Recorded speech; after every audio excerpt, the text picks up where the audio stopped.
পৃথিবীতে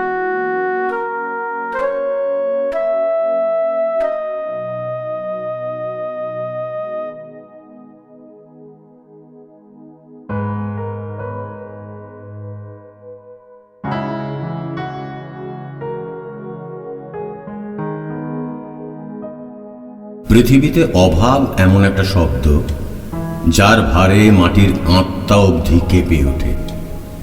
কল্পনা করি অভাবের রং খুব সাদা, যেমন হয়ে থাকে দামি গরুর দুধ কিংবা বিধবার থান। অজস্র অভাবের মধ্যে দিয়ে আমার স্লেজ গাড়ি চলেছে। সিঁড়ি দিয়ে কেউ উঠে এলে মনে হয় পথ চলা শুরু হলো, অথচ দূরের বাড়িতে তখনও বাজছে রবীন্দ্রসঙ্গীত।